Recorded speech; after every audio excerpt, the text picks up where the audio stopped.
పోయిన ఎస్ఐలు ఉన్నారు, సిఐలు ఉన్నారు, కానిస్టేబుల్ ఉన్నారు, ఎంఆర్ఓలు ఉన్నారు, డాక్టర్లు ఉన్నారు, యాక్టర్లు ఉన్నారు, అందరు.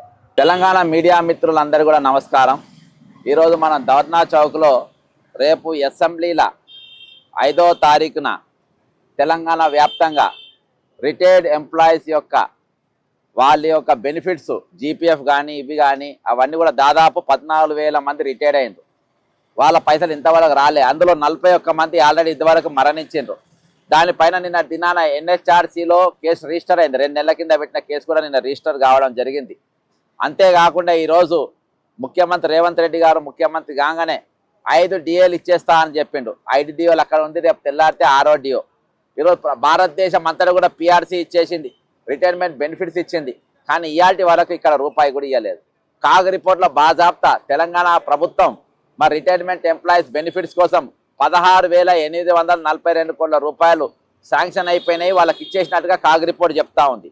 అంతేకాకుండా 2024-25 సంవత్సరానికి గాను దాదాపు 11,000 కోట్ల రూపాయలు అవి కూడా వచ్చినాయి, అవి కూడా దారి మళ్ళినాయి.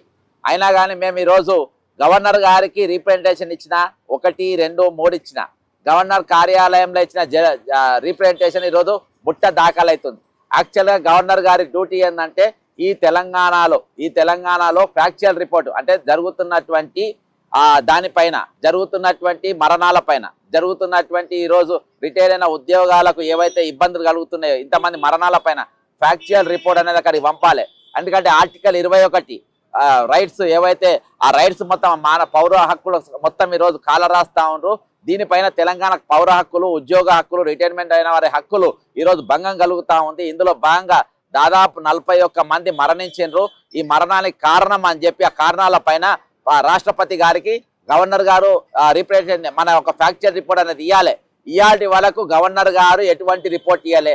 ఈరోజు గవర్నర్ కార్యాలయం ఎట్లయిందంటే తెలంగాణ బీజేపీ కార్యాలయం అయిపోయింది, ఒక బీజేపీ ఇన్ఛార్జ్ కార్యాలయం లెక్క అయిపోయింది. ఎందుకంటే గవర్నర్ గారి యొక్క చరిత్ర చూస్తే ఆయన త్రిపురకు ఉప ముఖ్యమంత్రిగా పనిచేసినటువంటి వ్యక్తి. మరి అక్కడ కొన్ని దంగా ఫసాదులు కూడా అయినాయంట, అంటే కొన్ని గొడవలు కూడా అయినాయంట. ఆ గొడవలలో ఈయన పాత్ర ఉందని అంటే ఆయనకు రిహాబిలేషన్ సెంటర్ లెక్క ఈరోజు ఆయనకు హైదరాబాద్లో ఒక రాజ్భవన్ ఇచ్చి ఈయనను ప్రజా సమస్యలు వినొద్దు, ఎంతమంది చచ్చిపోయినా వాళ్ళ దిక్కు చూడొద్దు, ఎంతమంది రిటైర్మెంట్ ఉద్యోగాల వాళ్ళ గురించి అవసరం లేదు, ఈ రోజు మేము పైసలన్నీ దారి మళ్లించిన రేవంత్ రెడ్డి ఖర్చు పెట్టుకుని మీరు మాట్లాడద్దు. ఎందుకంటే రేవంత్ రెడ్డి మనోడు, మన ఆర్ఎస్ఎస్ ఓడు, మన బాబా జలంతేలో వచ్చినోడు, ఈరోజు మన ఎజెండాను ఆయన ఫుల్ఫిల్ చేస్తూ ఉన్నాడు. కాబట్టి ఈరోజు రేవంత్ రెడ్డిని ఏమనని కూడా వీల్లేదు. ఈరోజు మనం ఎవరం కూడా ఏమంటలేము.